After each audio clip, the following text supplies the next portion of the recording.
श्री राजनाथ सिंह जी, माननीय रक्षा मंत्री जनरल मनोज मुकुंद नरावने, सेनाध्यक्ष, विशिष्ट अतिथिगण, मेरे साथी ऑफिसर्स, जय Hind and very good morning.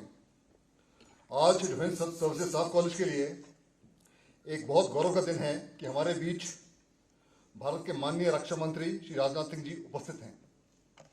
Sir, हम सब आपके आभारी हैं कि आपने अपने व्यस्त कार्यक्रम से समय निकालकर वेलिंगटन आने की तकल्लुफ की। आपके सामने 77 स्टाफ कोर्स और मिलिट्री पूना से आए हुए ऑफिसर्स, जो हमारे उभरते हुए मिलिट्री लीडर्स हैं, इन सब के लिए आपके विचार सुनने का और आपसे मिलने का यह एक सुनहरा मौका है। भारत के विभाजन से पहले defence services staff college Quetta Pakistan में था। 1948 में Indian army staff college Wellington में स्थापना की गई। पिछले 73 सालों में इस स्टाफ कॉलेज ने लगभग 20,000 ऑफिसर्स को ट्रेन किया है। इसके बारे में मैं आपको विस्तार में बाद में बतलाऊंगा।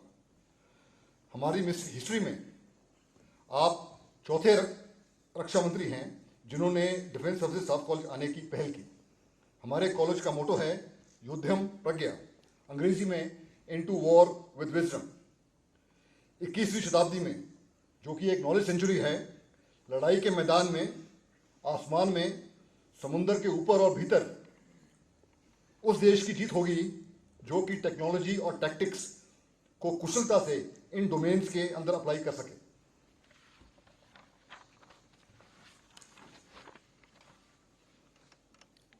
स्टाफ कोर्स के 478 ऑफिसर्स जो यहाँ पर हैं, इन्हें विशेष रूप से सिलेक्ट किया गया है। इनके बीच में 18 मित्र देशों से आए हुए 30 इंटरनेशनल ऑफिसर्स भी शामिल हैं। इंटरनेशनल ऑफिसर्स के लिए आपकी स्पीच का सीधा अनुवाद हिंदी में किया जा रहा है।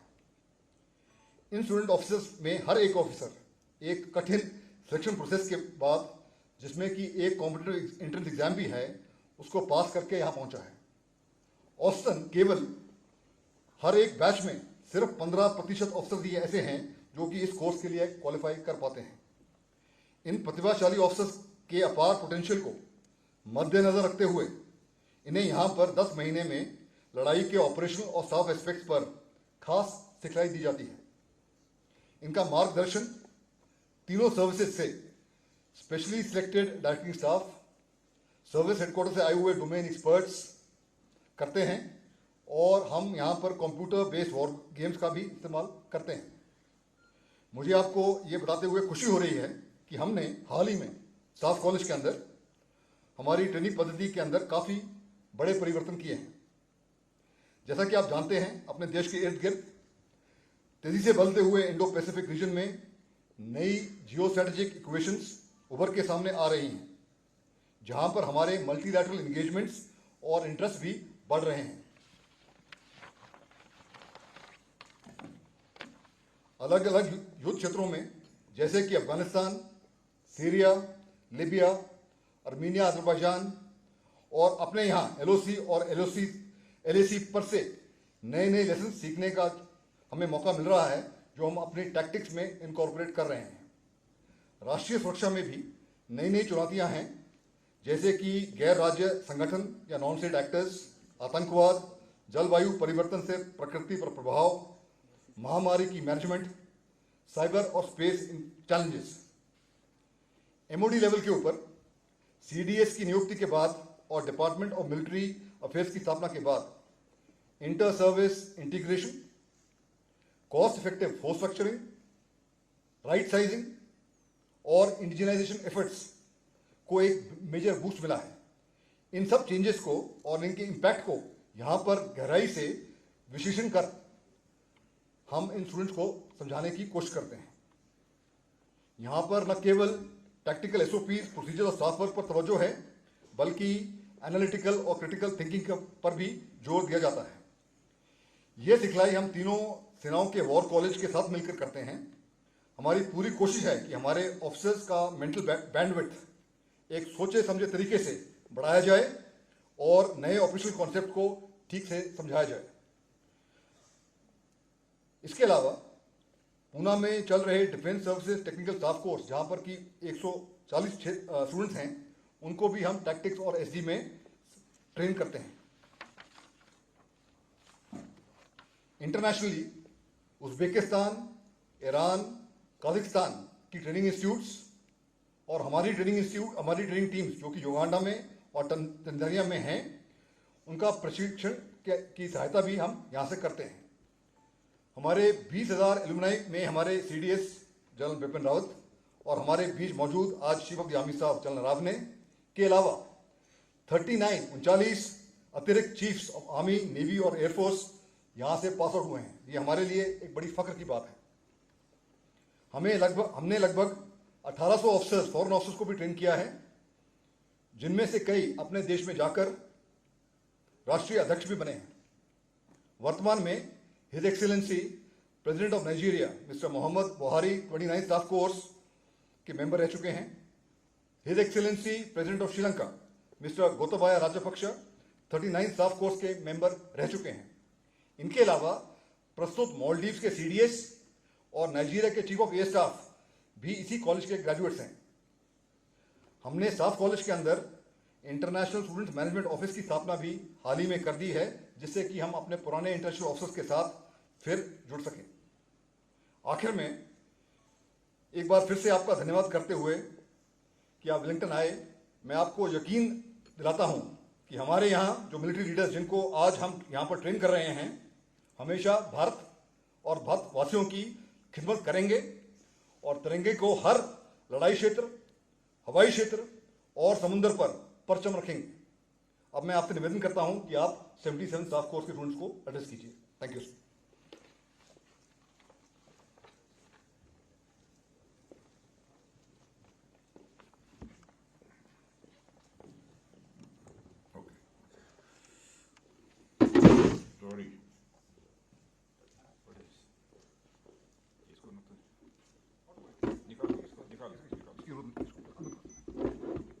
छोड़ दीजिए। Okay.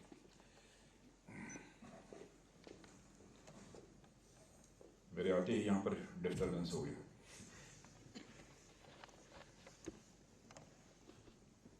Army chief general Manoj Mukund Naravane और commandant defence services staff college Wellington lieutenant general Kahlon, faculty members, 77th staff courses के स्टूडेंट ऑफिसर्स, यहाँ उपस्थित गणमान्य अतिथिगण, देवियों और सज्जनों,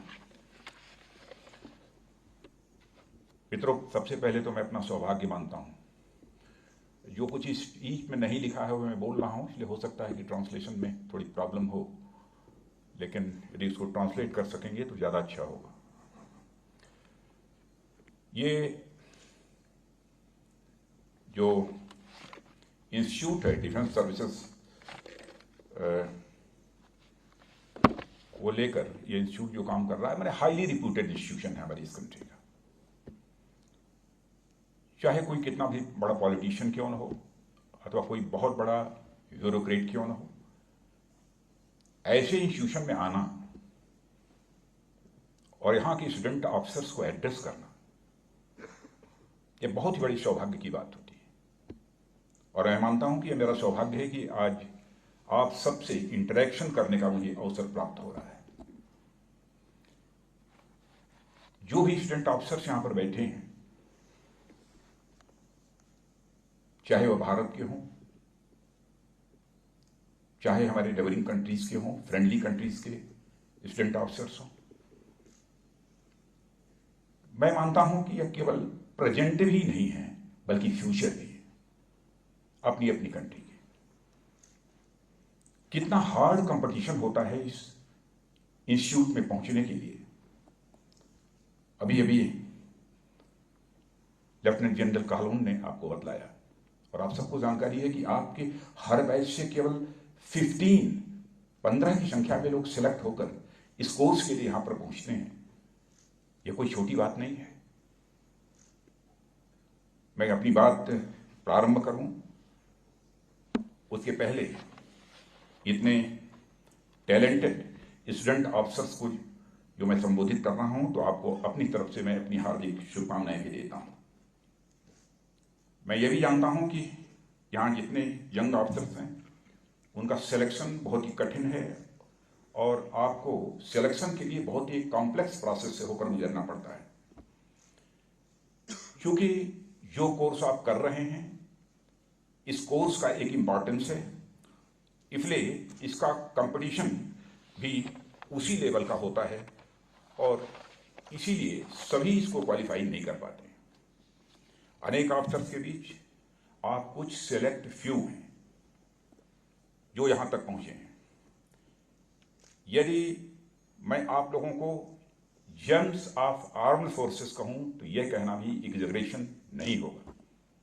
जेम्स ऑफ आर्म्ड फोर्सेस जितने भी यहां पर बैठे हुए हैं, जो इंस्टीट्यूशन हमारी सेनाओं को के फ्यूचर लीडर्स को तैयार कर रहा हो, जो इंस्टीट्यूशन दुनिया भर में अपनी तरह के माने जाने इंस्टीट्यूशन में से एक हो, और जो इंस्टीट्यूशन आजाद भारत के सामने आने वाली हर प्रकार की चुनौती, किसी भी प्रकार की चुनौती और उस पर हमारी विजय का साक्षी हो, उस इंस्टीट्यूशन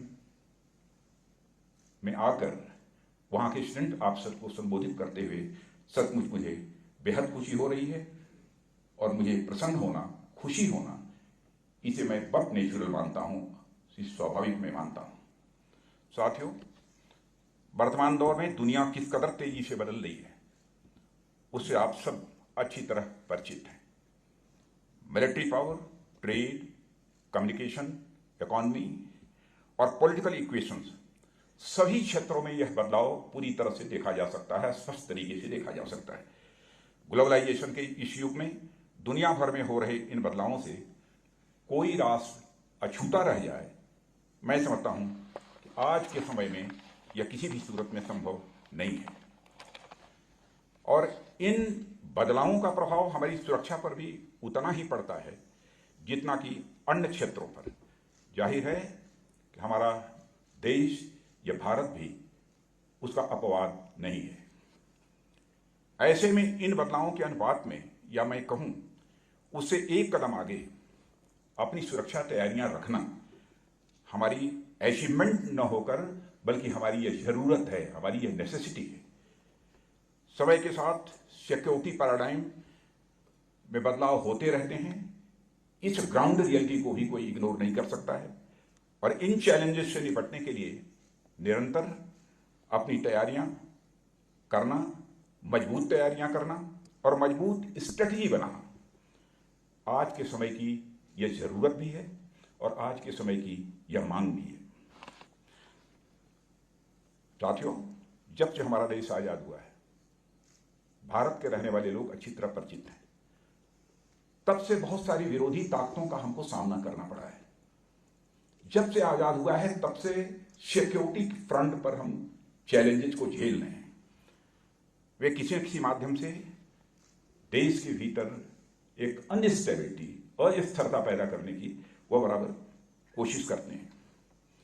पिछले 75 इयर्स के हिस्ट्री को उठाकर आप देखें इस भारत के, तो लगता है मुझे कि यह सब चैलेंजेस हमको विरासत में मिले हुए हैं। जैसे परमात्मा को यह मंजूर रहा हो यदि हम भारत को आज़ादी दे रहे हैं तो आज़ादी के साथ साथ भारतवासियों के लिए हम चैलेंजेस भी देंगे। इसीलिए मैंने कहा लगता है हमको ये विरासत में मिले हुए।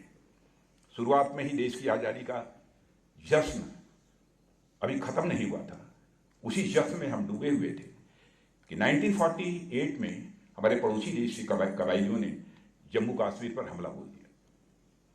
हमारी सेनाओं ने अपने पूरे पराक्रम का परिचय देते हुए उन्हें गहरी शिकस्त दी थी और हमले को पूरी तरह से नाकामयाब कर दिया था।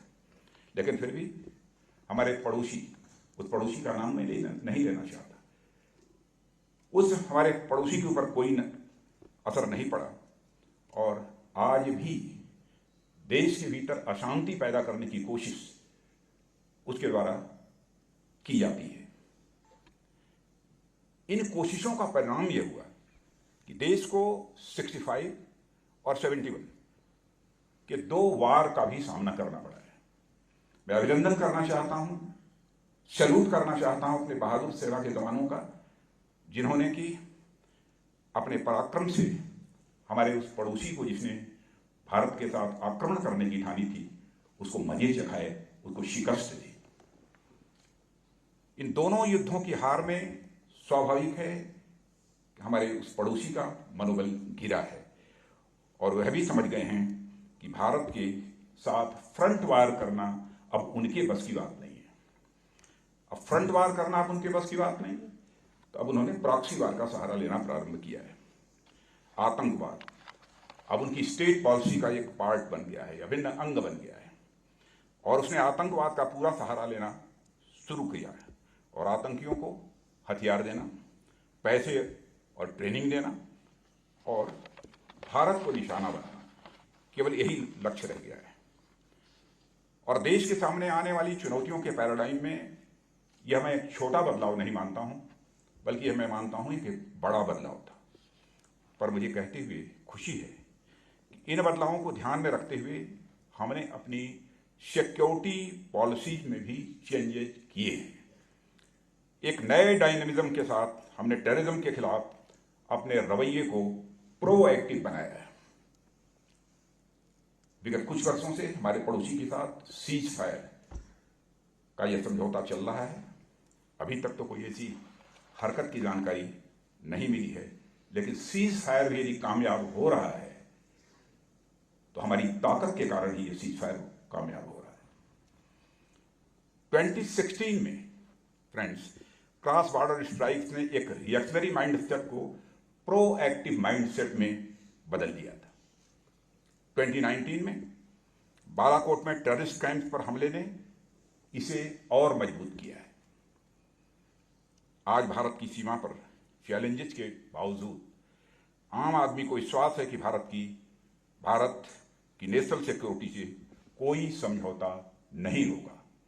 यह भारतवासियों के अंदर भी भरोसा और विश्वास पैदा हुआ है और यह विश्वास धीरे धीरे लगातार मजबूत ही होता चला जा रहा है कि भारत अपनी जमीन पर तो आतंक का खात्मा करेगा, जरूरत पड़ने पर यदि दूसरे की जमीन पर भी जाकर आतंक का खात्मा करने की जरूरत पड़ेगी तो भारत उसमें पीछे नहीं रहेगा।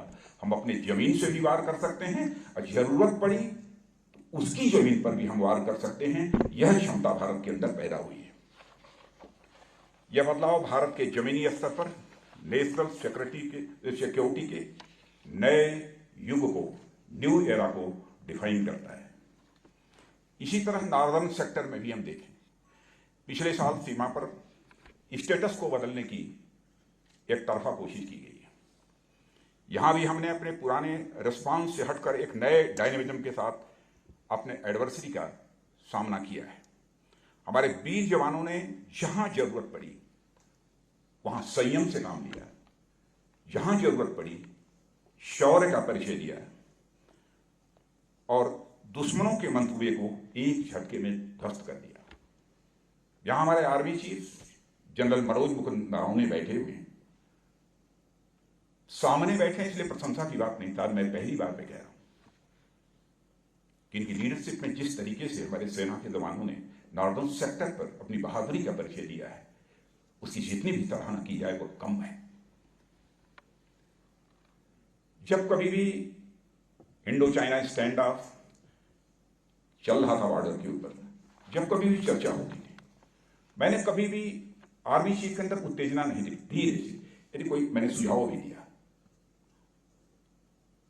तो मुझे रिस्पांस से यह नहीं लगता था कि कितनी इफेक्टिवली इसको लागू किया जाए, लेकिन मैंने देखा उसको जिस इफेक्टिव तरीके से उसको इंप्लीमेंट किया है आर्मी चीफ ने और हमारे जवानों ने जिस तरीके से उनके आदेश पर कार्रवाई की है, उसकी जितनी भी सराहना की जाए कम है। मैं अपने सारे जवानों का शीश झुकाकर अभिनंदन करता हूं और जिन्होंने अपनी शहादत दी है भारत की सीमाओं की सुरक्षा के लिए, मैं उनको भी तहे दिल अपनी श्रद्धांजलि अर्पित करता हूं। जब चाइना की फोर्सेस आगे बढ़ने की कोशिश कर रही थी, एक दिन रात का समय है, 11:30-12 बजे में होंगे, हमारी आर्मी चीफ की बात हो रही थी। बहुत ही क्रिटिकल सिचुएशन थी, उसमें भी हमारी फोर्सेस ने जिस सूझबूझ का काम किया है, मैं खुलकर तो नहीं बोल सकता हूं, लेकिन उसकी मैं जितनी भी सराहना करूं वो कम है। केवल आपकी हौसला अफजाई के लिए मैं नहीं कह रहा हूं, ये जो हकीकत है पूरे इंडो चाइना स्टैंड ऑफ के दौरान जो हमने देखी है, मैं उसकी चर्चा कर रहा हूं। और हमारे सुरक्षा बलों ने एक बार फिर से साबित कर दिया कि किसी भी समय और किसी भी स्थिति में किसी भी दुश्मन का सामना करने और हर प्रकार से अपने राष्ट्र की सुरक्षा के लिए हम पूरी तरह से कमिटेड हैं, चाहे हमें उसकी कितनी भी कीमत क्यों न चुकानी पड़े। साथियों, अतीत में जैसा कि मैंने अभी चर्चा की, जो हमारे सिक्योरिटी चैलेंजेस होते हैं उनके दो एस्पेक्ट्स हैं, दो पहलू। पहला था बॉर्डर सिक्योरिटी और उससे जुड़े थ्रेट्स, और दूसरा इंटरनल सिक्योरिटी और उससे जुड़े थ्रेट्स। नेशनल सिक्योरिटी में ट्रेडिशनल परसेप्शन में over a period of time एक बहुत बड़ा बदलाव आया है। इसमें climate change, pandemics, cyber issues, trade wars, information operations, अब आज यह सब सारी चीजें भी उसमें शामिल हो गई हैं। दूसरी ओर साइबर वारफेयर, बायोलॉजिकल अटैक्स, आज की संभावनाओं के चलते नेशनल सिक्योरिटी का हमारा ज्योग्राफिकल बाउंड्रीज से लिंकेज का परसेप्शन भी काफी हद तक बदल गया है और इसका कैनवास भी पहले की अपेक्षा और कहीं बड़ा हो गया है। आज दुश्मन को सीमा के अंदर घुसने की आवश्यकता नहीं रह गई। वह सीमा के बाहर से भी हमारी सिक्योरिटी ऑपरेटर्स को टारगेट करने की कोशिश कर सकता है। और ग्लोबल पावर्स के अलाइनमेंट और रीअलाइनमेंट ने पहले से ही बदलती सिक्योरिटी चैलेंजेस में और भी इजाफा किया है। लेकिन मैं कहना चाहता हूं कि यदि बाहर से बैठे हुए हमारी सिक्योरिटी ऑपरेटर्स को टारगेट कर सकता है, तो भारत ने भी अपने अंदर वह कैपेबिलिटी डेवलप की है कि हम भी बाहर से बैठकर कुछ भी कर सकते हैं। अफगानिस्तान की चर्चा करना चाहूंगा। अफगानिस्तान में बदलते इक्वेशंस एक बहुत ही, इसे मैं एक चुनौती मानता हूं अपने लोगों के लिए भी, और इन परिस्थितियों ने आज हमारे देश को अपनी स्ट्रेटेजी पर सोचने के लिए मजबूर किया है। इसमें बहुत डिटेल में नहीं जाना चाहूंगा। हम अपनी स्ट्रेटेजी में बदलाव ला रहे हैं। क्वेड का फॉर्मेशन, जो कि इंडिया, ऑस्ट्रेलिया, अमेरिका और जापान को मिला जुला कर बना है, इसी स्ट्रेटेजी के अंतर्गत ही इसका फॉर्मेशन किया गया है, इस क्वेड का भी। साथियों, नए युग में नेशनल सिक्योरिटी के हर एक डायमेंशन को जब तक एक फ्रेम में रखकर नहीं देखा जाता है, तब तक इसके खतरे हमारे लिए सदैव बने ही रहेंगे। मैं मानता हूं कि यह इंस्टीट्यूशन इन चुनौतियों से निपटने के लिए आपको ट्रेंड भी करेगा और साथ ही इक्विप भी करेगा, और जमीनी स्तर पर आपको ट्रेनिंग देगा। आप जैसे भावी लीडर से मेरी आशा ही नहीं, बल्कि मुझे पूरा विश्वास है कि हमारे देश के सामने आने वाली किसी भी प्रकार की चुनौती का आप अपनी बुद्धि, विवेक और पराक्रम से मुंहतोड़ जवाब देंगे। इसके प्रति मैं पूरी तरह से आश्वस्त हूं। मित्रों, आज जब मैं हमारे मित्र देशों के ऑफिसर्स को अपने सामने देख रहा हूं, अभी इसके पहले मैं मिला हूं ग्रुप फोटोग्राफी के समय, मैं उनको एक संदेश जरूर देना चाहता हूं, और वह संदेश हमारे भारत का संदेश है, मेरा व्यक्तिगत संदेश नहीं है। मेरे नौजवान साथियों, भारत देश ने अपनी क्षमताओं के होने के बावजूद आज तक कभी किसी पड़ोसी देश पर, किसी नेबरिंग कंट्रीज पर कभी कोई आक्रमण नहीं किया है, और न किसी नेबरिंग कंट्री के 1 इंच जमीन पर कभी भारत ने कब्जा किया है। यह भारत का इतिहास रहा है। हम लोगों ने पूरे वर्ल्ड को एक परिवार माना है। भारत के अतीत को देखें, पास्ट को देखें, तो पाएंगे संपूर्ण जगत ही भारत की मित्रता के दायरे में आता है। हमारे यहां तो हमारे ऋषियों और मनीषियों ने केवल चेतन ही नहीं, जड़ में भी अपनापन देखा है। हमारे यहां देश के ऋषियों और मनीषियों ने कहा है कि यत् पिंडे तत् ब्रह्मांडे, जो जड़ में है वही चेतन में है, जो सूक्ष्म में है वही विवर्त में है, यानी जो छोटे में है वही बड़े में है, जो मेरे में है वही तेरे में है। यह हमारे देश के ऋषियों और मनीषियों ने देखा है। राम और रावण की मैं यहां पर चर्चा नहीं करना चाहता हूं। रावण का वध राम ने किया था, लेकिन रावण के प्रति राम का शत्रुता का भाव नहीं था। इसलिए हम किसी अमित्र नहीं मानते, लेकिन यदि किसी ने अमित्रता की तब भी हम उसके अंदर मित्रता की ही तलाश करते हैं। साथियों, हमारे यहां कहा गया है और यह कामना भी की गई है कि न वै त्वा दशम्यो अभयम नो अस्तु, यानी पृथ्वी, आकाश, जल, वायु और सभी दिशाएं हमारी मित्र हों। यह कामना हर भारतवासी ने की है। सब हमारे लिए भय हो, हमें न किसी का भय हो न हमारा किसी को भय हो। यह भारतवासियों ने अति प्राचीन काल से ही बराबर यही भाव अपने मन के अंदर संजो कर रखा है। दुनिया में भारत को छोड़कर किसी दूसरे देश ने नहीं, दुनिया का अकेला देश यह भारत है जिस भारत ने भारत की बाउंड्री में रहने वाले लोगों को ही अपने परिवार का सदस्य नहीं माना है, बल्कि पूरे विश्व की धरा पर रहने वाले लोगों को अपने परिवार का सदस्य मानते हुए वसुधैव कुटुंबकम, यानी the whole world is a family, यह मैसेज देने का काम सारे विश्व को दुनिया के किसी एक देश की धरती से गया है, तो केवल और केवल हमारे और आपके देश भारत देश की धरती से गया है। ऐसा नहीं कि आज हम पूरे विश्व को अपना परिवार मान रहे हैं। हमारे ऋषियों और मनीषियों ने भी वसुधैव कुटुंबकम का संदेश दिया है। हमने हमेशा नॉन रेसिप्रोकल होकर आपदाओं के समय मानवीय राहत कार्यों में अपने पड़ोसियों की भी मदद की है। लेकिन हमने पड़ोसियों की मदद की है, इसका मतलब उनके ऊपर कोई एहसान नहीं किया है, उपकार नहीं किया है। हमने अपने फर्ज को निभाया है, अपने दायित्व को निभाया है। मुझे उम्मीद है कि आप में से प्रत्येक अपने अपने देशों में हमारी सद्भावना के संदेश वाहक बनेंगे और साथ ही यहाँ की लर्निंग के साथ साथ स्वतंत्रता, समानता और बंधुत्व का संदेश यहाँ से लेकर जाएंगे। साथियों, जब मैं भारत की शांति प्रियता की बात कर रहा हूं तो मैं साथ ही यह भी स्पष्ट कर दूं कि हमारी शांति प्रियता ये किसी भी सूरत में ये हमारी कमजोरी नहीं समझी जानी चाहिए। देश के स्वाभिमान की सुरक्षा के लिए हम हमेशा और हर विकल्पों के साथ तैयार रहे हैं और तैयार हैं। हमारी यह तैयारी आगे भी जारी रहे, इसके लिए भी हम लगातार प्रयासरत हैं और नए नए कदम भी उठा रहे हैं।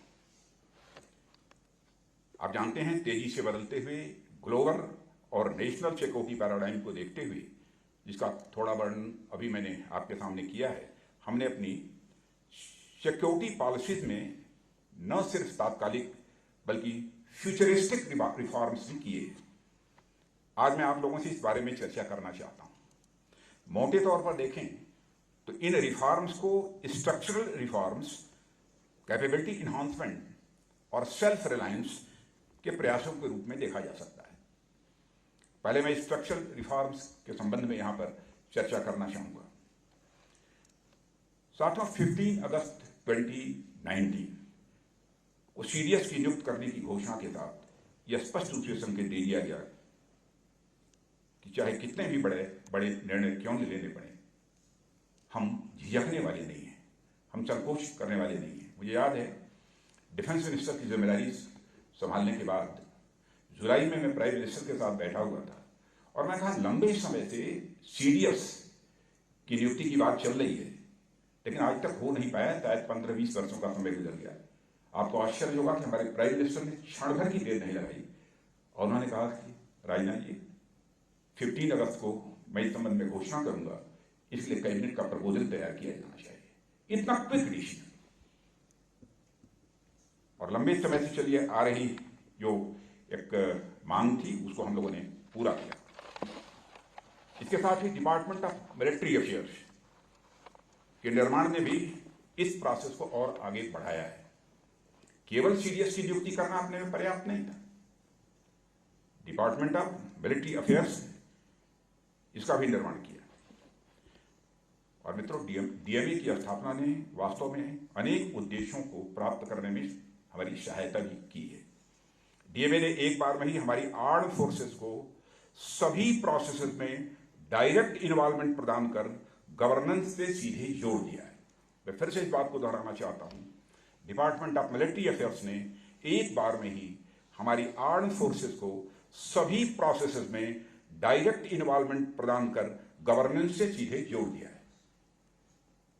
पहले ऐसा नहीं था। जैसा कि आप जानते हैं, सीडीएस को भारत सरकार के सेक्रेटरी के रूप में भी एक्ट करने का प्रोविजन है, इसलिए मैंने यह बात कही है। और इसी के साथ एडिशनल सेक्रेटरी और ज्वाइंट सेक्रेटरी आदि की पोस्ट पर भी आर्म्ड फोर्सेस के अफसर डीएमए में अपॉइंटेड है। कहने का मतलब अब सरकार और हमारी सेनाओं के बीच सीधी भागीदारी और अधिक तालमेल यह इंश्योर हुआ है। और मैं समझता हूं कि आप अफसर्स में भी लोग भविष्य में बहुत सारे लोग होंगे इन्हें कि डीएमए में काम करने का मौका मिलेगा, अपनी जिम्मेदारी संभालने का अवसर प्राप्त होगा। साथियों, इसी के साथ सीडीएस की नियुक्ति ने डिफेंस और सिक्योरिटी के महत्वपूर्ण मुद्दे पर सरकार को एक परमानेंट और सिंगल पॉइंट एडवाइजर मिला है सीडीएस की नियुक्ति से, और साथ ही joint chiefs of staff committee को स्टेबिलिटी भी मिली है। दोनों चीजें हुई हैं। डिफेंस रिफॉर्म प्रोसेस शुरू करने के लिए एक बहुत ही यह महत्वपूर्ण कदम था, और इन स्टेप्स ने आगे के बदलावों के लिए आवश्यक डायरेक्शंस भी दिए हैं, और साथ ही कोऑर्डिनेशन के लिए एक ऐसा सिस्टम हमें दिया है जिसके तहत हम अपने प्रयासों को लगातार आगे बढ़ा रहे हैं। साथियों, अब मैं दूसरे स्ट्रक्चरल रिफॉर्म के बारे में यहां पर चर्चा करना चाहूंगा।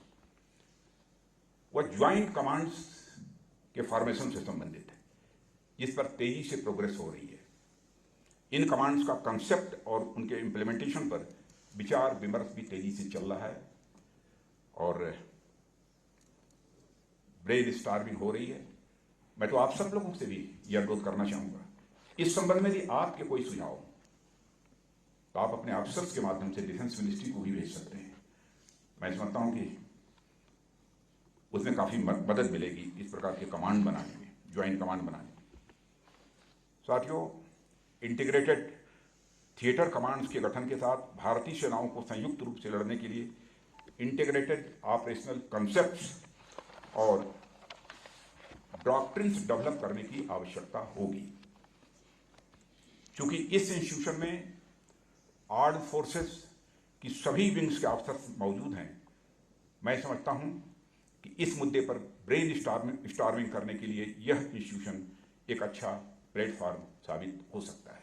इसीलिए मैंने आपसे अनुरोध किया, और मुझे बताया गया कि आप सब 8-9 वर्षों तक फील्ड में अपनी सर्विसेज देने के बाद यहां आते हैं, और मुझे विश्वास है कि आप लोगों के पास इंटीग्रेटेड कमांड्स के संबंध में जमीनी स्तर पर जुड़े हुए कुछ उपयोगी विचार निश्चित रूप से होंगे। मुझे अच्छा लगेगा यदि आप लोग एवं इस इंस्टीट्यूशन की फैकल्टीज इन मुद्दों पर खुली बहस करें और महत्वपूर्ण सुझाव मंत्रालय तक पहुंचाएं। फ्रेंड्स, सीडीएस और ज्वाइंट कमांड्स के अतिरिक्त हायर डिफेंस स्ट्रक्चरल रिफॉर्म्स में बहुत से कदम उठाए गए हैं, जिसमें आर्मी हेडक्वार्टर रिस्ट्रक्चरिंग का भी एक बहुत ही महत्वपूर्ण कदम है। इसका उद्देश्य हमारी आर्मी के टीथ टू टेल रेशियो को इनहांस करना, डिसीजन मेकिंग में डिसेंट्रलाइजेशन लाना, और एक फ्यूचर ओरिएंटेड लीनर फोर्स बनाना है। मतलब हमारी ऑपरेशनल कैपेबिलिटी को बढ़ाना है। आर्मी हेडक्वार्टर के रिस्ट्रक्चरिंग में लिए गए कदमों का एक उदाहरण मैं आपके सामने रखना चाहूंगा। डीजीएमओ और डीजीएमआई, ये दोनों पदों का डिप्टी चीफ ऑफ स्ट्रेटजी के तहत इंटीग्रेट करने का डिसीजन है। मैं समझता हूं किसी ऑपरेशन के लिए इंटेलिजेंस के रोल को आपसे बेहतर कौन समझ सकता है। हेडक्वार्टर लेवल पर इन दोनों के इंटीग्रेशन से हमारी ऑपरेशनल प्लानिंग में काफी प्रिसीजन आया है, काफी सटीकता आई है। इसी तरह आर्म्ड फोर्सेस को युद्ध के लिए और तैयार रहने और अधिक फ्यूचर ओरिएंटेड बनाने के लिए मास्टर जनरल ऑफ ऑर्डिनेंस को बदलकर अब मास्टर जनरल ऑफ सस्टेनेंस यानी एमजीएस कर दिया गया है। यह रिफॉर्म बस एक नाम मात्र का रिफॉर्म नहीं है, इससे इस ऑफिस का बेसिक आउटलुक बदला है और अब यह सस्टेनेबिलिटी की राह में आगे बढ़ते हुए अधिक फ्यूचर रेडी और फ्यूचर ओरिएंटेड हुआ है। मैं जानता हूं कि कल को आप में से आधे लोग ऑपरेशंस की ओर जाएंगे और आधे लोग को विभिन्न ब्रिगेड्स और डिवीजन्स के वर्टिकल्स में लॉजिस्टिक और मेंटेनेंस का कार्य भी सौंपा जाएगा। आप लोगों के द्वारा अपने रेस्पेक्टिव एरियाज में जो काम किया जाएगा वही सब डिप्टी चीफ ऑफ स्टडी और मास्टर जनरल ऑफ सस्टेनेंस के ओवरऑल प्लान में रिफ्लेक्ट होगा। साथियों, इसी क्रम में एक और महत्वपूर्ण रिफॉर्म की बात मैं आप लोगों के सामने रखना चाहूंगा, वह है integrated battle groups. Integrated battle groups के बारे में भी आपको जानकारी होगी। इसका गठन, जिस पर भी रक्षा मंत्रालय काफी गंभीरतापूर्वक विचार कर रहा है और आप सब अवगत हैं कि युद्ध के दौरान क्विक डिसीजन मेकिंग एक मेजर और इंपॉर्टेंट फैक्टर है। डिवीजन और ब्रिगेड की संरचना को बदलकर इंटीग्रेटेड बैटल ग्रुप करने से हमें एक तरफ फास्टर डिसीजन मेकिंग मिलेगी, वहीं दूसरी ओर इंटीग्रेटेड फाइटिंग यूनिट्स की संख्या में भी इजाफा होगा, यानी वृद्धि होगी। और ये इंटीग्रेटेड बैटल ग्रुप दुश्मनों के खिलाफ युद्ध करने के लिए नए ग्रुप्स होंगे। इनमें नए युग के अनुसार अत्यंत घातक ब्रिगेड के आकार के फुर्तीले और आत्मनिर्भर लड़ाकू फॉर्मेशन भी बनाए जाएंगे। मुझे यकीन है कि इन रिफॉर्म से युद्ध के समय डिसीजन मेकिंग में तेजी के साथ साथ प्रिसीजन भी आएगी, यानी सटीकता भी आएगी। साथियों, हम सबका यह बराबर प्रयास रहा है कि हमारे देश के युवा हमारे सशस्त्र बलों के अनुशासन, देशभक्ति और अन्य मूल्यों को आत्मसात करें और इसलिए सशस्त्र बलों के लिए युवाओं को अधिक एक्सपोजर देने के लिए और अधिक राह भी तलाशने की जरूरत है। और इस दिशा में हमारा मंत्रालय टूर ऑफ ड्यूटी, जिसके बारे में आपने सुना होगा, नामक यह पहल पर गंभीरता से विचार कर रही है और जो मेरी समझ से आगे जाकर एक गेम चेंजिंग रिफॉर्म के रूप में यह जाना जाएगा और इससे हमारी सेना की एवरेज एज को कम करने में मदद मिलेगी और उन्हें अधिक एजाइल बनाया भी जा सकेगा।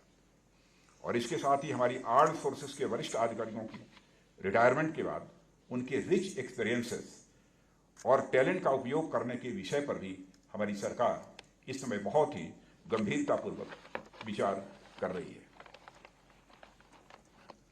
इसके साथ ही नेशनल सिक्योरिटी की बात हो तो हम अपनी बेटियों को नहीं छोड़ सकते। इतिहास बताता है कि हमारे देश को जब जब सुरक्षा चैलेंजेस का सामना करना पड़ा है, हमारी वीरांगनाएं किसी मामले में पीछे नहीं रही हैं। भारत के पास को उठाकर देखें तो रानी लक्ष्मीबाई, रानी चंद्रमा, ऐसी कई वीरांगनाएं रहे हैं जिन्होंने की भारत में बहुत ही महत्वपूर्ण भूमिका का निर्वाह किया है। तो भला आज वे कैसे पीछे रह सकती थी? आप लोग अवगत होंगे कि डिफेंस में अब महिला अधिकारियों को भी परमानेंट कमीशन का मार्ग अब प्रशस्त हो गया है। मैं आशा करता हूं कि इस स्टाफ कॉलेज में जल्द ही उनकी भी उपस्थिति देखने को मिलेगी।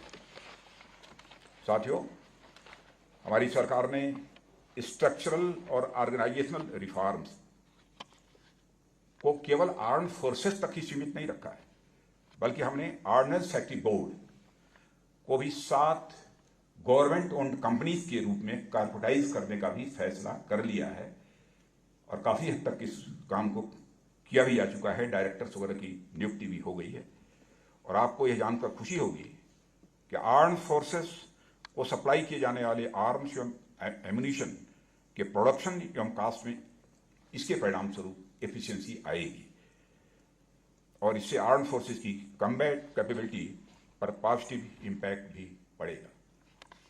हमारी सरकार क्वालिटी एश्योरेंस से जुड़ी डीजीक्यू में भी रिफॉर्म्स लाने का भी प्रयास कर रही है। उसकी जानकारी भविष्य में आप सबको हो सकेगी। ये सब सारे रिफॉर्म्स की जो मैं बात कर रहा हूं, मैं पुनः अपनी बात को दोहराना चाहता हूं कि आप इस संबंध में भी कोई सुझाव देना चाहें तो मंत्रालय को सुझाव दे सकते हैं। इसके साथ ही नेशनल सिक्योरिटी की बात हो,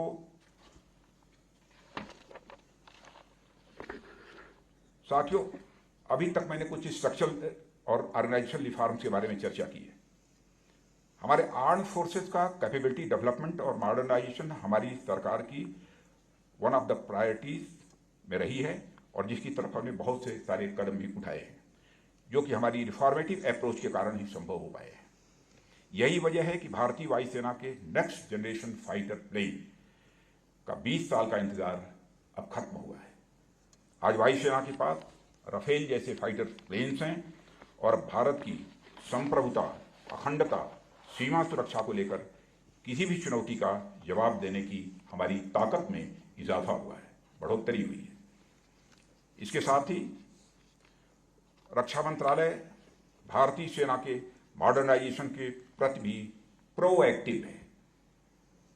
इसके लिए अर्जुन मेन बैटल टैंक हाल में ही प्राइम मिनिस्टर ने आर्मी को हैंडओवर किया है, लाइट यूटिलिटी हेलीकॉप्टर शामिल करना, आर्मर्ड फाइटिंग व्हीकल्स के काउंटर मेजर सिस्टम डेवलप करने के साथ साथ सेना की एयर डिफेंस गन्स को भी मॉडर्नाइज किया जा रहा है। कुछ अन्य प्रमुख क्षेत्र जिन पर हम ध्यान केंद्रित कर रहे हैं उनमें precision ammunition, communication network, mechanized forces की रात में लड़ने की क्षमता, यूएवीज और ड्रोन्स इत्यादि, यह सब इसके अंतर्गत शामिल है। पारंपरिक वारफेयर कैपेबिलिटी को एड्रेस करने के लिए हम भविष्य के वेपन सिस्टम में भी इन्वेस्टमेंट कर रहे हैं। साथ ही हम साइबर डोमेन, ड्रोन और काउंटर ड्रोन सिस्टम की टेक्नोलॉजी में भी काफ़ी आगे बढ़ रहे हैं। आपको बताते हुए मुझे खुशी हो रही है कि हमने अपने बॉर्डर एरिया के इंफ्रास्ट्रक्चर में बहुत प्रोग्रेस की है। शायद आप सबको भी इसकी जानकारी प्राप्त होती होगी। बॉर्डर रोड ऑर्गेनाइजेशन ने बहुत ही अच्छा काम इधर किया है।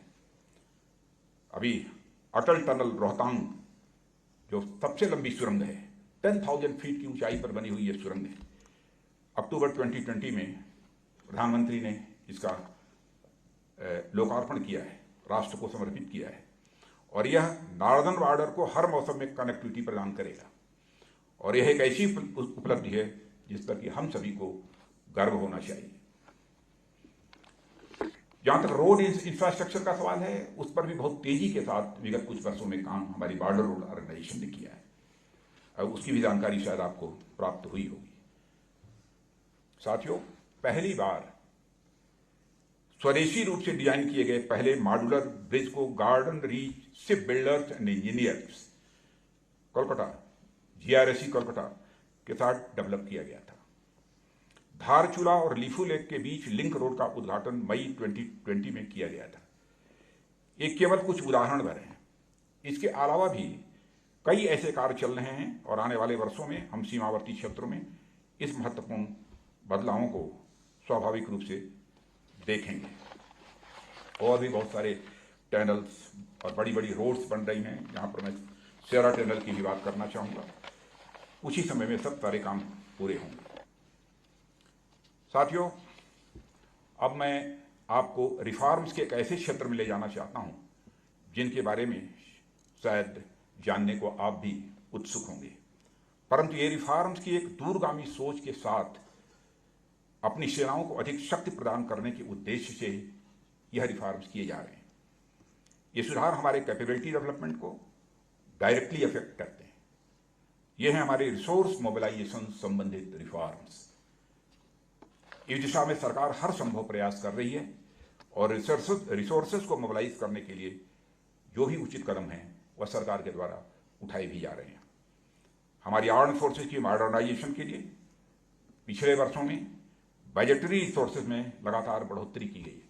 आप सबको यह जानकारी होगी कि 2021 में जो आवंटित बजट था, एलोकेटेड जो बजट था, पिछले वर्ष की कंपैरिजन में उसमें 10% का इजाफा किया गया है, 10% की बढ़ोतरी हुई है। साथियों, रक्षा मंत्रालय सहित हमारी आर्म फोर्सेज द्वारा इंपोर्टेड सामानों पर कस्टम ड्यूटी और जीएसटी पर वित्त मंत्रालय के द्वारा पूरी तरह से छूट दे दी गई है और इस कदम से भी हमें काफी फाइनेंशियल असिस्टेंस मिली है और इससे हम हमारी सेनाओं की क्षमता निर्माण को बढ़ावा देने की दिशा में आगे बढ़े हैं और आगे और भी बढ़ेंगे।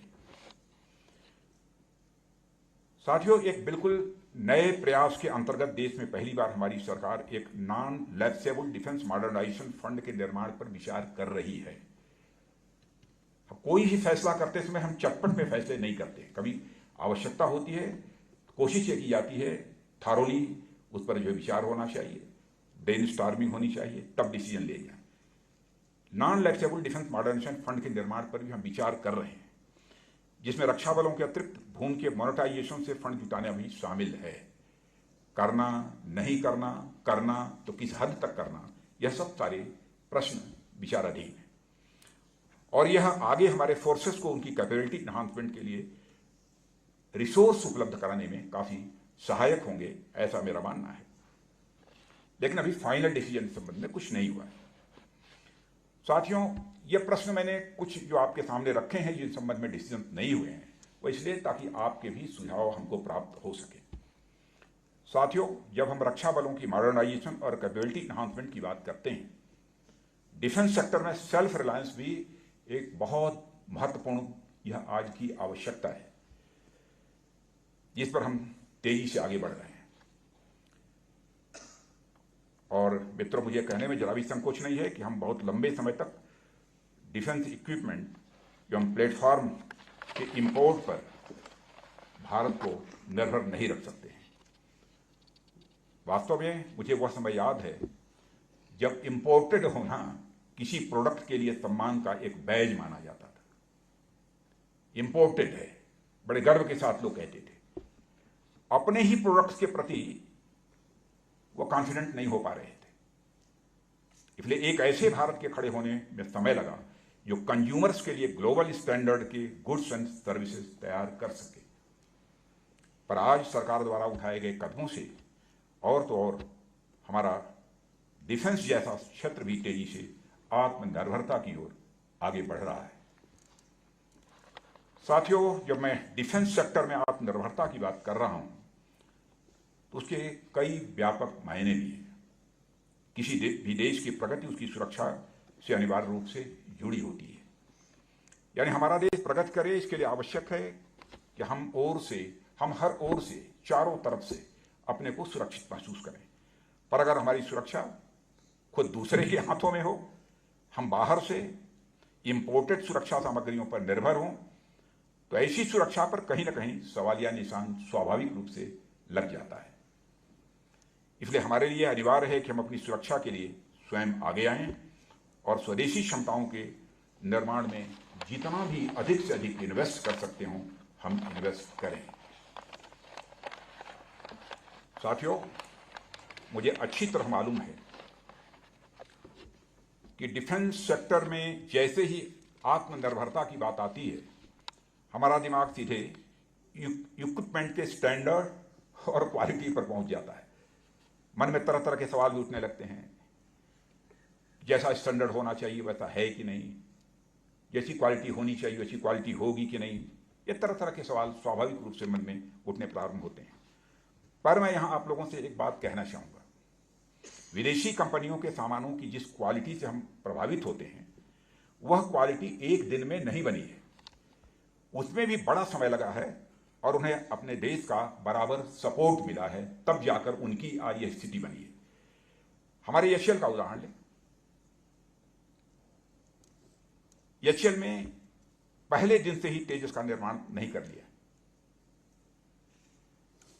पर हमारे समर्थन और सेनाओं के विश्वास ने एचएएल को तेजस का निर्माण की ओर आगे बढ़ने के लिए एक नई ऊर्जा प्रदान की है।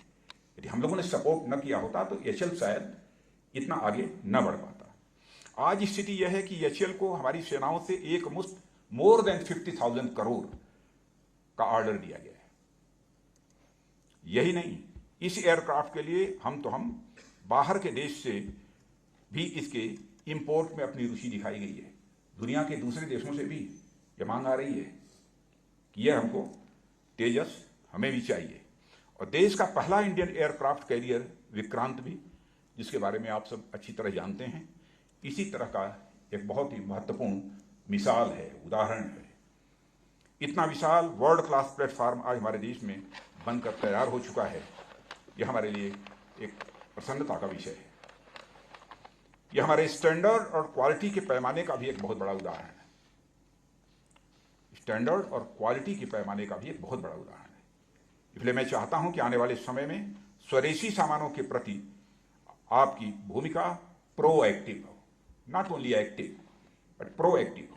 और मैं आश्वस्त हूं कि डिफेंस सेक्टर में पूर्ण आत्मनिर्भरता का रास्ता यदि गुजरता है तो आप लोगों से ही होकर वह गुजरता है। और मुझे यह कहते हुए खुशी होती है कि आज हमने न केवल इंपोर्ट पर अपनी निर्भरता कम की है, बल्कि इससे भी महत्वपूर्ण कि इंपोर्टेड को बेहतर मानने की का जो माइंडसेट था कि इंपोर्टेड ही अच्छा होता है, इस माइंडसेट में भी एक बहुत बड़ा बदलाव आया है।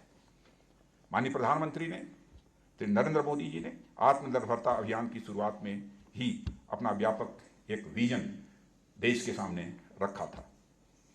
और उनके विजन को आगे बढ़ाते हुए मैं डिफेंस और सिक्योरिटी के क्षेत्रों में सरकार, व्यापार और आत्मनिर्भरता की भूमिका को आपके सामने रखने जा रहा हूं।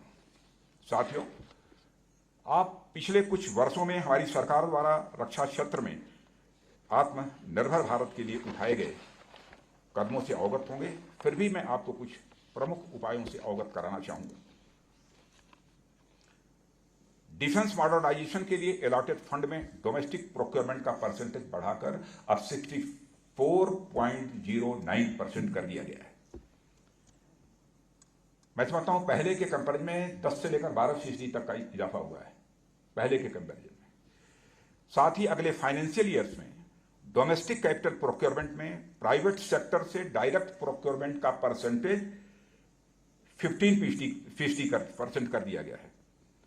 यह 100% का 15% नहीं है, यह जो 64% है उसका 15% है।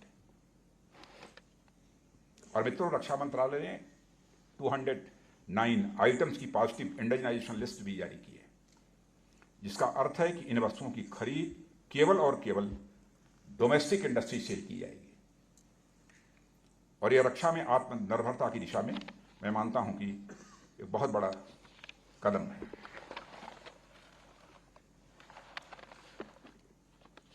मित्रों, इंडिजिनाइजेशन को बढ़ावा देने के लिए 14 अगस्त 2020 को एक सृजन पोर्टल भी लॉन्च हुआ है। सृजन पोर्टल, उसकी भी जानकारी आपको शायद होगी। भारतीय उद्योगों ने अब तक, आपको जानकर खुशी होगी, 10,000 से ज़्यादा इस पर अपने आइटम्स उन्होंने प्रदर्शित किए हैं।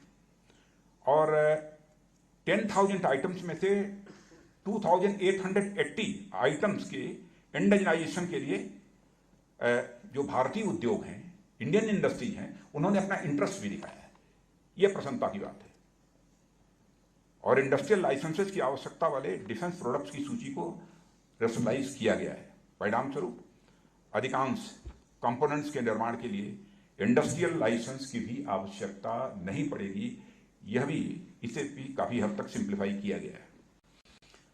डिफेंस एक्विजिशन प्रोसीजर 2020 जो पिछले साल ही घोषित किया गया था, उसमें आत्मनिर्भरता के उद्देश्य को विशेष रूप से ध्यान में रखा गया है।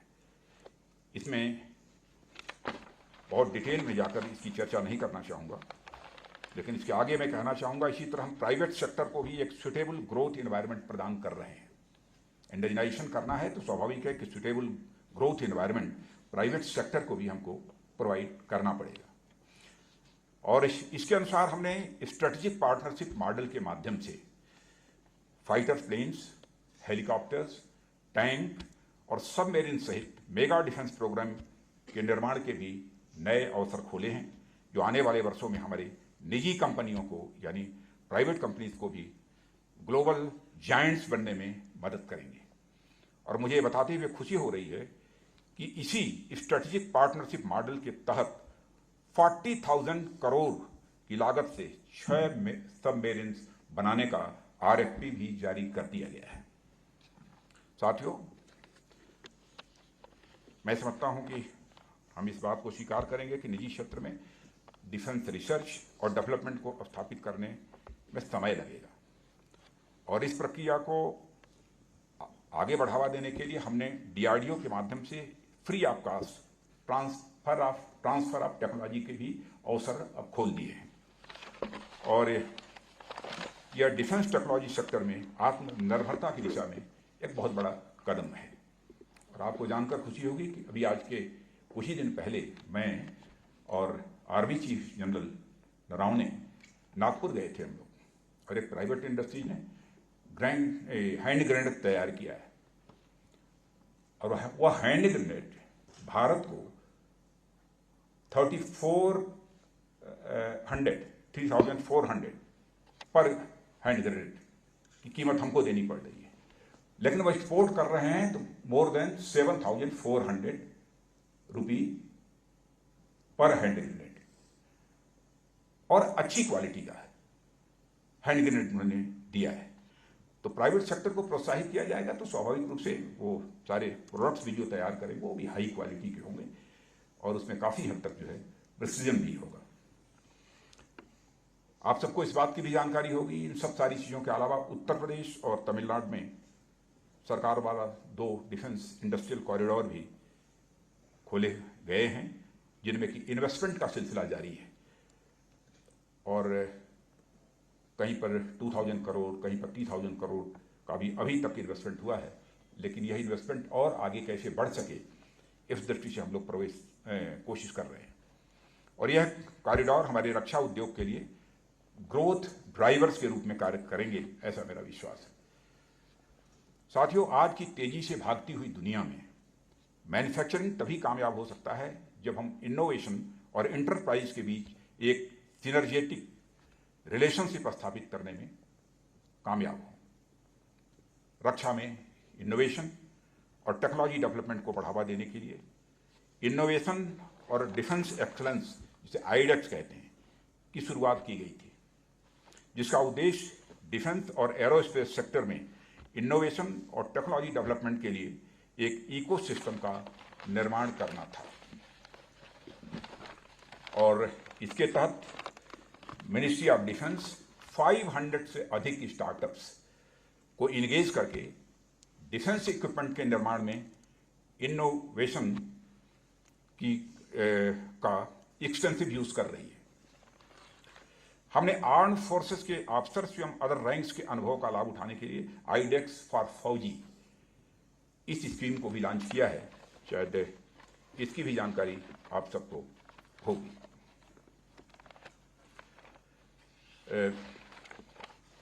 साथियों, प्रारंभ से ही फॉरेन टेक्नोलॉजी तक पहुंचना एक बड़ी चुनौती रही है। भारत सरकार ने नए डिफेंस इंडस्ट्रियल लाइसेंस की मांग करने वाली कंपनियों के लिए अब ऑटोमेटिक रूट के माध्यम से डिफेंस सेक्टर में 74% तथा गवर्नमेंट रूट के माध्यम से 100% तक एफडीआई को बढ़ाया है। शायद इसकी भी जानकारी आपको होगी। और मुझे कहते हुए निश्चित रूप से प्रसन्नता की अनुभूति हो रही है कि हमारी आर्म फोर्सेस ने आत्मनिर्भरता के प्रयास को पूरे जोश खरोश के साथ समर्थन दिया है। पहले लोग कहते थे कि हमारी आपकी आर्म फोर्सेस इसके लिए तैयार होंगी कि नहीं होंगी, लेकिन मुझे कहते हुए बेहद खुशी है कि आत्मनिर्भरता को हमारी आर्म फोर्सेस का बहुत ही जबरदस्त सहयोग प्राप्त हुआ है। इन सभी उपायों के परिणाम स्वरूप इंडिजिनस डिफेंस इंडस्ट्री को दिए जा रहे कॉन्ट्रैक्ट्स की संख्या में भी काफ़ी अच्छी खासी वृद्धि हुई है, और मुझे पूरा विश्वास है कि भविष्य में हमारे आर्म फोर्सेस न केवल स्वदेशी रूप से विकसित आर्मामेंट से पूरी तरह सुसज्जित होंगे, बल्कि हम लेटेस्ट आर्मामेंट का एक प्रमुख ग्लोबल एक्सपोर्टर भी होंगे।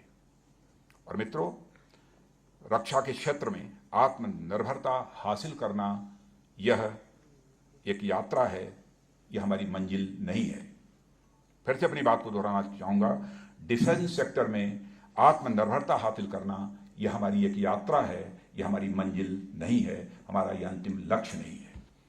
सरकार ने एक इंडस्ट्रियल इकोसिस्टम बनाकर आत्मनिर्भरता की ओर आगे बढ़ने के लिए बहुत कुछ ऐसे महत्वपूर्ण निर्णय लिए हैं।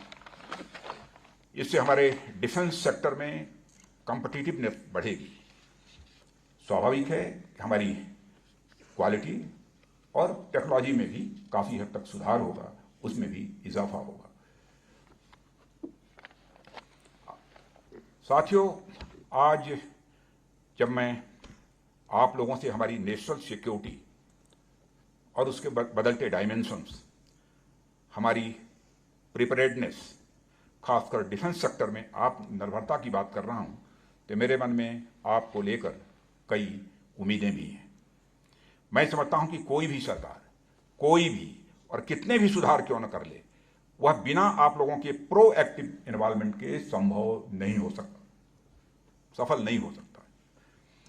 आप लोगों के एक्टिव पार्टिसिपेशन की जरूरत है और इसके लिए मैं आप सबका भी आह्वान करता हूं। साथियों, मैं आश्वस्त हूं कि इस तरह आने वाले समय में आप इस राष्ट्र की न केवल सुरक्षा बल्कि हमारे देश की ओवरऑल सोशियो इकोनॉमिक डेवलपमेंट में अपनी अहम भूमिका निभाते हुए एक सच्चे सैनिक का फर्ज अदा करेंगे। मित्रों, जब मैं आप जैसे सैनिकों, खिलाड़ियों, रिसर्चर्स और एंटरप्रेन्योर्स से मिलता हूं तो मैं स्वयं को बेहद उत्साहित पाता हूं। आप लोग के अंदर जो जोश है, उत्साह है, आत्मविश्वास है, सही माने में यही हमारे देश का भविष्य निर्धारित करता है। यह जज्बा न हो, यह उत्साह न हो, यह सेल्फ कॉन्फिडेंस या आत्मविश्वास न हो, तो देश का भविष्य हम जैसा देखना चाहते हैं वो हमारे लिए दीवा स्वप्न होगा। आज अवसर है और साथ ही मैं आप सभी का आह्वान भी करता हूं कि हम सब मिलकर ऐसे वातावरण का निर्माण करें जो हमें न केवल भारत को बल्कि दुनिया को लीड करने में सक्षम बनाए। साथियों, मैं हमारे मित्र देशों के अफसर्स का भी ध्यान आकृष्ट करना चाहूंगा। पैंडेमिक का यह कठिन दौर हमें और भी करीब लाया है। अपनी डोमेस्टिक नीड्स, घरेलू जरूरतों और चुनौतियों के बावजूद हमने हमारे मित्र देशों को मदद का हाथ बढ़ाया और उनसे भी मदद प्राप्त की है। हमने मदद की है और उनसे भी हमने मदद प्राप्त की है। ऐसे समय में मदद के लिए हमारी तीनों सेनाओं ने बहुत ही महत्वपूर्ण भूमिका निभाई है। मित्रों, नेचुरल डिजास्टर्स के दौरान human assistance and disaster relief, जिसे कि HADR के नाम से जानते हैं, इसके अलावा ज्वाइंट मिलिट्री एक्सरसाइज, कोर्सेज और अदर ट्रेनिंग एक्टिविटीज के माध्यम से भी हमने अपने संबंधों को नई ऊंचाई प्रदान की है अपने पड़ोसियों के साथ। और आप सभी अपने अपने देशों के एम्बेसडर हैं और आपके पार्टिसिपेशन से यह कोर्स निश्चित रूप से इनरिच हुआ है। और मैं आशा करता हूं कि यहाँ के इतने बिजी शेड्यूल और वर्तमान के कोविड रिस्ट्रिक्शंस के बावजूद आपने भारत भ्रमण के लिए निश्चित रूप से समय निकाला होगा और यहाँ के कल्चर की डाइवर्सिटी एवं वाइब्रेंस को भी आपने अनुभव किया होगा। मैं डिफेंस सर्विसेज स्टाफ कॉलेज, यहाँ की फैकल्टीज और खासकर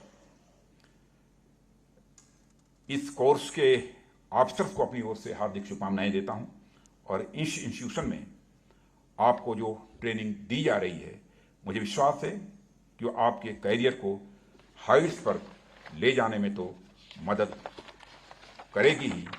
मुझे विश्वास है इस इंस्टीट्यूशन से आप लोगों ने जो कुछ भी सीखा है वह न केवल आपकी अपनी सर्विसेज में ही वह सहायक होगा, आपकी मदद करेगा, बल्कि उससे आगे बढ़कर ज्वाइंटनेस की भी राह वो प्रशस्त करेगा। इसके प्रति भी मैं आश्वस्त हूँ।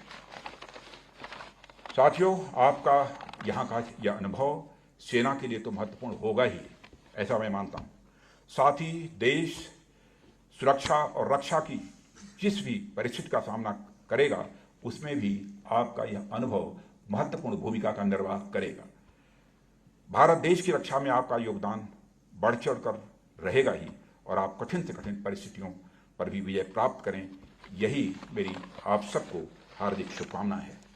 इस अवसर पर अधिक कुछ न कहते हुए मैं आपको और आपके परिवार के सदस्यों को भी तहे दिल हार्दिक बधाई देता हूं और मैं भविष्य में आपके प्रयासों की कामयाबी के लिए, आपके प्रयासों की सफलता के लिए हृदय की गहराइयों से शुभकामनाएं देते हुए अपना निवेदन समाप्त करता हूं। आप सबको बहुत बहुत धन्यवाद। काफी स्कूल ऑफिसर्स अनेक सब्जेक्ट्स पर माननीय रक्षा मंत्री जी के विचार जानना चाहते थे, लेकिन समय कम है, इसलिए मैं माननीय रक्षा मंत्री जी से अनुरोध करता हूं कि कुछ एक सिलेक्टेड क्वेश्चंस का जवाब अगर आप अपने विचार उसमें हमारे साथ शेयर कर सकें। क्वेश्चंस तो बहुत आए हैं।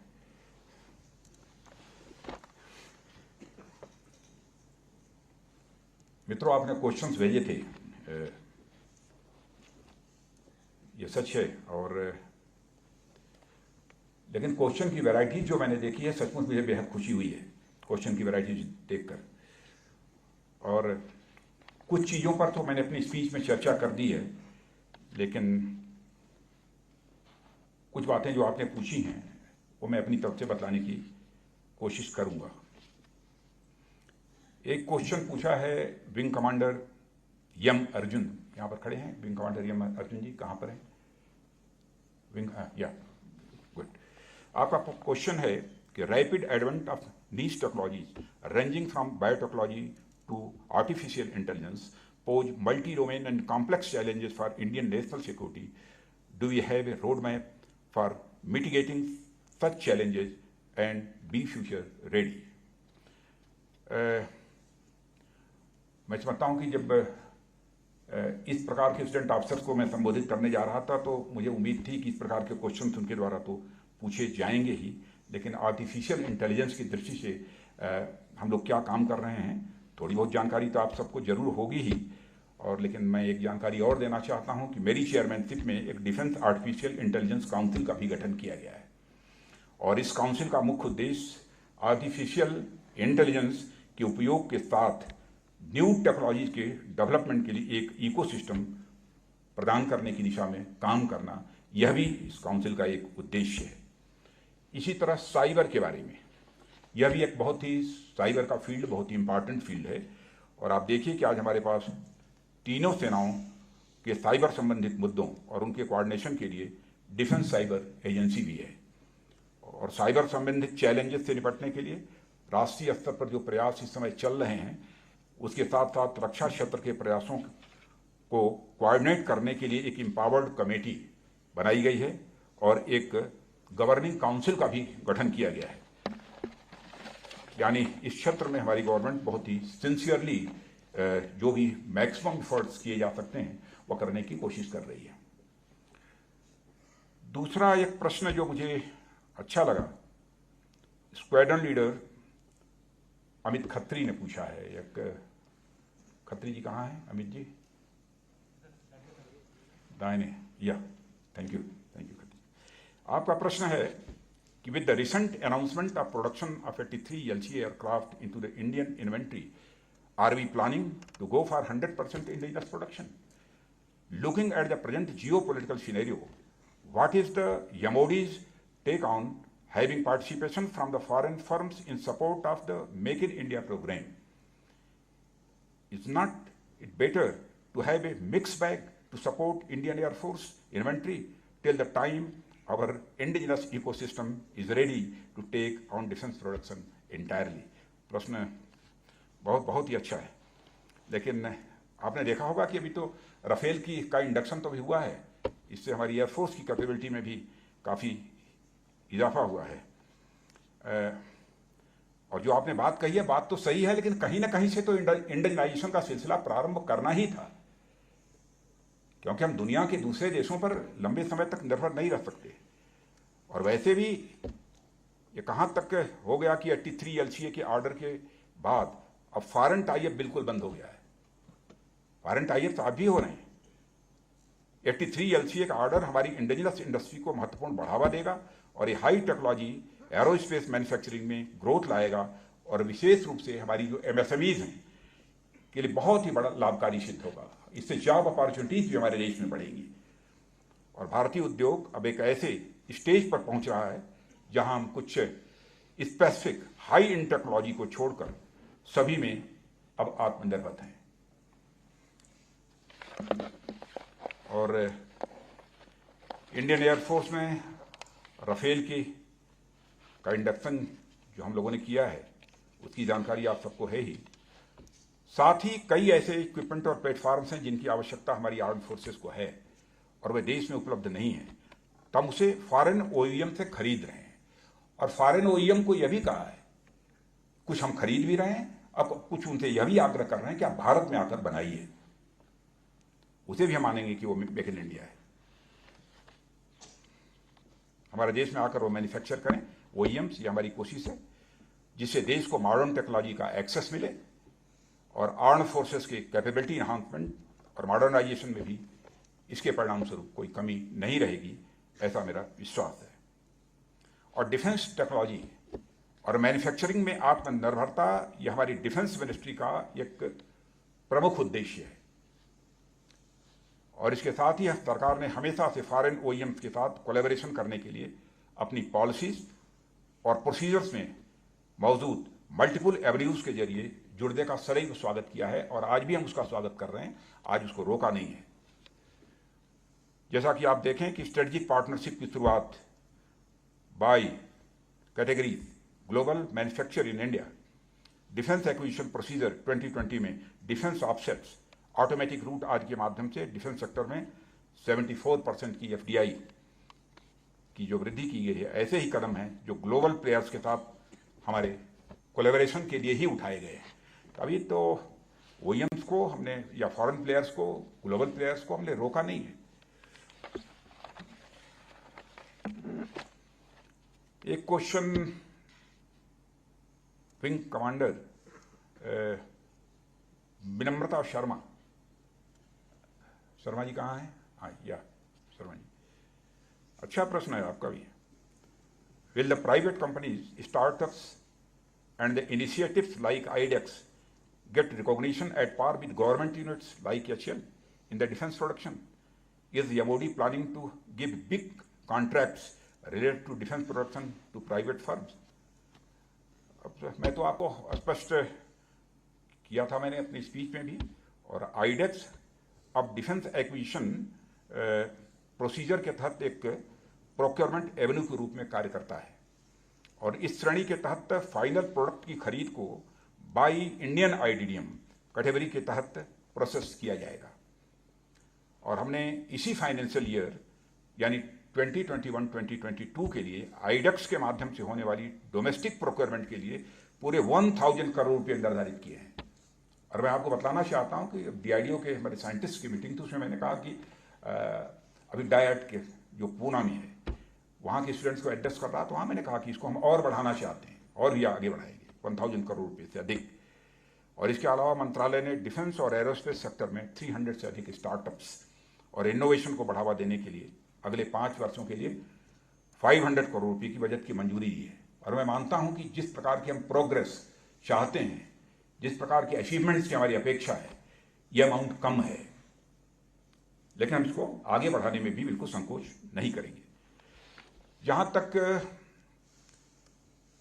विनम्रता जी आपके दूसरे प्रश्न का उत्तर है, मुझे लगता है कि मैंने अपनी स्पीच में उसे अच्छी तरह कवर कर लिया है और आज हमारी डिफेंस की आत्मनिर्भरता में प्राइवेट सेक्टर एक महत्वपूर्ण भूमिका निभा रहे हैं, इसलिए बहुत अधिक इस पर डिटेल में जाकर कुछ बोलने की आवश्यकता नहीं है।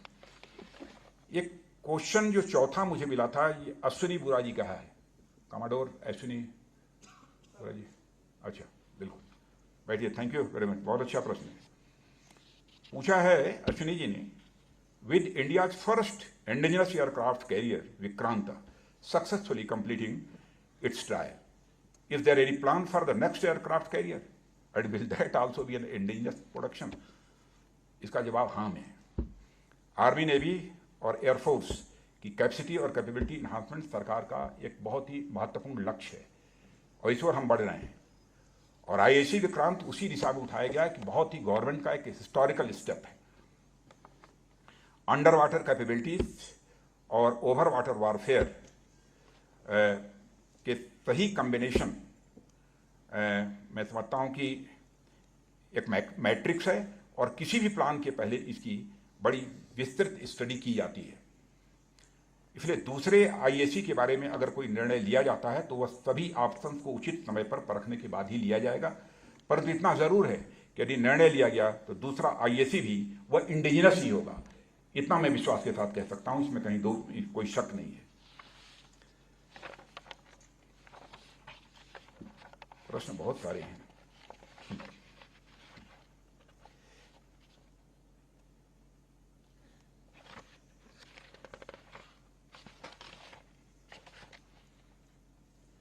एक बांग्लादेश का एक मैं प्रश्न लेता हूं, बांग्लादेश के अफसर ने पूछा है, तवाहिदुर रहमान साहब मेजर, या बैठिए, वेलकम, बैठिए। तवाहिदुर रहमान साहब ने पूछा है कि how has security of the neighbourhood been enhanced through partnerships और interactions at the functional level. जहां तक भारत का प्रश्न है, भारत अपने सभी पड़ोसियों के साथ अच्छा सहयोग, शांति और आर्थिक समृद्धि चाहता है, और हमारे माननीय प्रधानमंत्री ने हमारा दृष्टिकोण नेबरहुड फर्स्ट एवं Sagar security and growth for all in the region, इस विजन को पहले ही एक्सप्रेस किया है। हम पड़ोसियों के साथ पॉलिटिकल, फंक्शनल और हाई लेवल पर एक बहुत ही स्ट्रांग पार्टनरशिप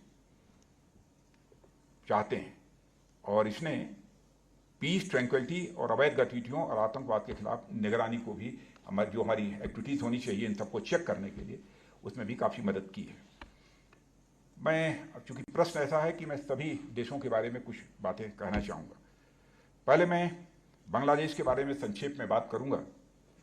तो भारत और बांग्लादेश सांस्कृतिक, भौगोलिक, ऐतिहासिक, कल्चरल, ज्योग्राफिकल और हिस्टोरिकल रूप से हमारे रिश्ते बहुत ही मजबूत हैं, अनपैरेलल हैं। डिफेंस और सिक्योरिटी यह एक कॉम्प्रिहेंसिव स्ट्रेटेजिक पार्टनरशिप के एक महत्वपूर्ण पिलर है, और दोनों सरकारें बॉर्डर मैनेजमेंट और टेररिज्म का मुकाबला और क्रॉस बॉर्डर जो आपराधिक गतिविधियां चलती हैं को रोकथाम जैसे क्षेत्रों में फंक्शनल और सीनियर लेवल पर एक दूसरे का पूरी तरह से सहयोग कर रही हैं। क्योंकि इसके पहले मैं होम मिनिस्टर भी था 5 साल तक, तो बांग्लादेश भी मेरा जाना हुआ था, और वहाँ की प्राइम मिनिस्टर के साथ भी हमारी जो बातचीत हुई थी, वह भी जो कुछ भी जिस प्रकार का कोऑपरेशन इस फील्ड में, इस क्षेत्र में भारत और बांग्लादेश का है, उसकी उन्होंने प्रसन्नता व्यक्त की थी। और दोनों देशों के बीच परस्पर विश्वास है, उस पर ये सभी जानते हैं, सारी दुनिया को मालूम है। मैं अन्य पड़ोसियों के बारे में भी, जो अन्य नेबरिंग कंट्रीज हैं, उनके बारे में भी कहना चाहूँगा कि हमारी बातचीत में क्षेत्र की सुरक्षा है, यह हाईएस्ट प्रायोरिटी है। और उदाहरण के लिए बॉर्डर एरियाज में राज्य और केंद्र की हमारी फोर्सेज नेपाली कोलीग्स के साथ बात करती हैं। सेनाओं के बीच भाईचारे का रिश्ता है। मैंने नेपाली आर्मी के साथ भी हमारी आर्मी का बहुत ही अच्छा रिलेशन है, और हमारी आर्मी के सब ये चीफ्स जो हमारे तीनों सर्विसेज के बराबर नेपाल आर्मी की प्रशंसा भी करते रहते हैं। गोरखा सैनिक की एक बड़ी संख्या पारंपरिक रूप से बड़े ऑनर और डेडिकेशन के साथ भारत में सर्व कर रही है। दोनों देशों के अन्य सुरक्षा बल और एजेंसियां भी मल्टी फेसेट कोऑपरेशन के हिस्से के रूप में इसमें मिलकर काम करती हैं, और मैं कहना चाहता हूं कि आगे भी काम करेंगे। भूटान के साथ हमारे बीच बॉर्डर मैनेजमेंट और सिक्योरिटी रिलेटेड मामलों पर एक फंक्शनल लेवल मैकेनिज्म भी है। म्यांमार के बारे में जरूर कहूँगा कि अगर मैं म्यांमार की बात करूं तो दोनों देशों की सेनाएं और अन्य सुरक्षा एजेंसियां इंसर्जेंसी, इलिसिट ड्रग ट्रैफिकिंग को रोकने के लिए सीमा पर यानी बॉर्डर पर इसमें मिलजुल कर काम कर रही हैं।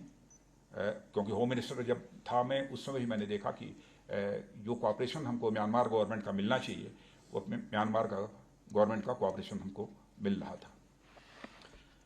भारत और श्रीलंका की नेवीज और कोस्ट गार्ड्स के बीच भी अच्छे संबंध हैं। मैं श्रीलंका की बात कर रहा हूं। डिफेंस और सिक्योरिटी रिलेशंस, डिफेंस मिनिस्ट्रीज के बीच संवाद, सिक्योरिटी फोर्सेस के स्तर पर बातचीत और रेगुलर कंसल्टेशन और एक्सरसाइजेज या आदि पर यह सब सारी चीजें आधारित हैं। दो देशों की सेनाएं कैपेसिटी बिल्डिंग और ट्रेनिंग पर यह मिलकर काम कर रही हैं। भारत डिफेंस और सिक्योरिटी के मोर्चे पर मालदीव के लोग भी हैं, मालदीव का कोई है? हाँ। मालदीव्स नेशनल डिफेंस फोर्सेस के साथ मिलकर काम कर रहा है और दोनों देशों के रक्षा मंत्रालयों के बीच नियमित संवाद, परामर्श, ज्वाइंट एक्सरसाइजेज, ट्रेनिंग और फोर्सेज के बीच कैपेसिटी बिल्डिंग आदि यह लगातार होते रहते हैं। इस तरह भारत का लगातार ये एफर्ट है कि हमारी रीजनल सिक्योरिटी और पीस यह सदैव कायम रहे, यह हम लोगों की तरफ से प्रयत्न होता है। प्रश्न कुछ और आए थे, मैं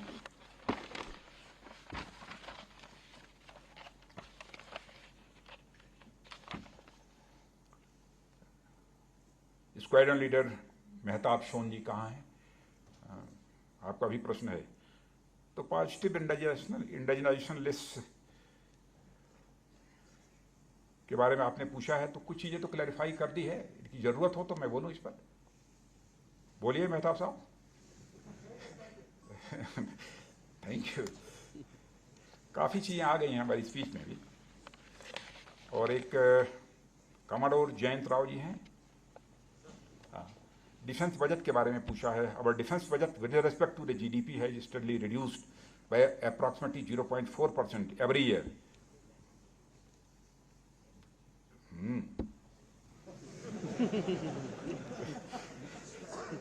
पकड़ा है।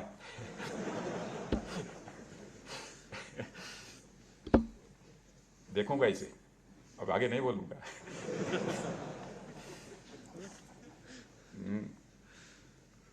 अच्छा, मेरे ध्यान में यह बात नहीं आई थी। Thank you very much. मैं तुरंत फाइनेंस मिनिस्टर से चर्चा करूंगा इस पर और प्राइम मिनिस्टर से भी चर्चा करूंगा। नहीं, आपकी चिंता का निराकरण करेंगे। और हमारे जयप्रकाश जी मिश्रा हैं यहाँ पर, लेफ्टिनेंट कर्नल मिश्रा जी कहाँ? अच्छा, मिश्रा जी, आपका प्रश्न है, how has the appointment of the CDS change the working of the MoD and the service headquarter towards mitigation of the current challenges faced and in ensuring greater national security?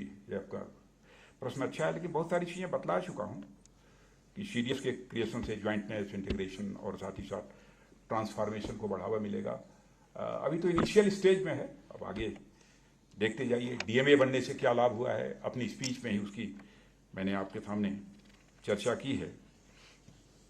और अपनी speech में भी मैंने कहा कि जो modern warfare के hybrid imprint, हमारे विरोधियों की चालबाजी और इमर्जिंग टेक्नोलॉजीज के द्वारा उत्पन्न खतरे, कुछ इस प्रकार के चैलेंजेज हैं जिनसे निपटने की हमें ज़रूरत है।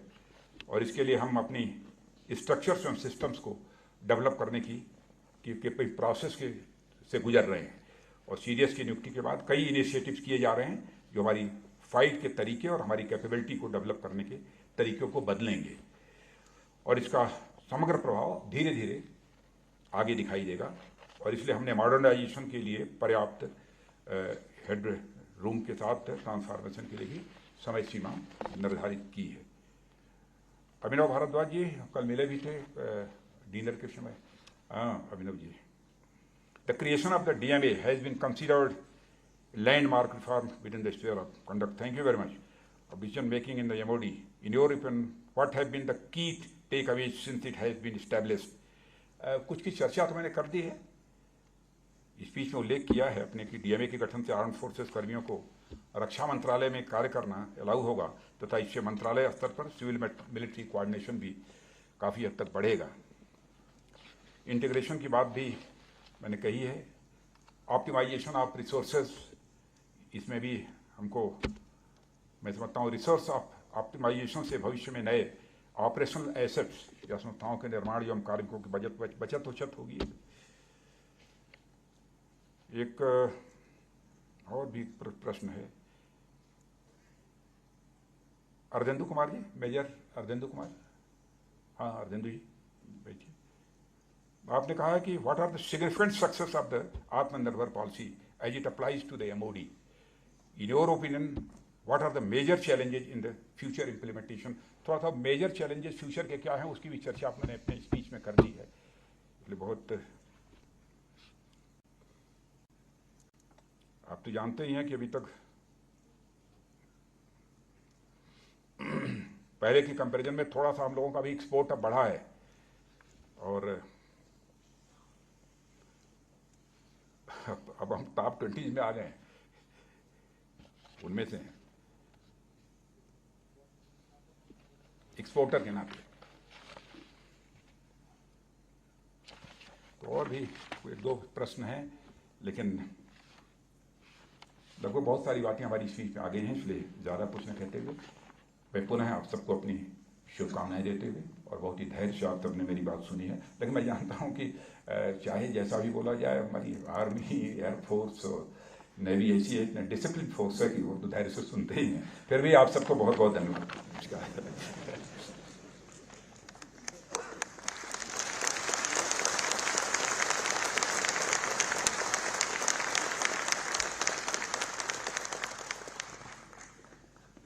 Thank you, sir. It's a unique privilege for the Defence Services Staff College, and in particular the 77 Staff Course, to host the Honorable Raksha Mantri. We are indeed gratified by your presence, sir. I now request Lieutenant General M.J.S. Kalon, Ati Vishesh Seva Medal, 8A Camp, to present a DSSC memento to the Honorable Raksha Mantri.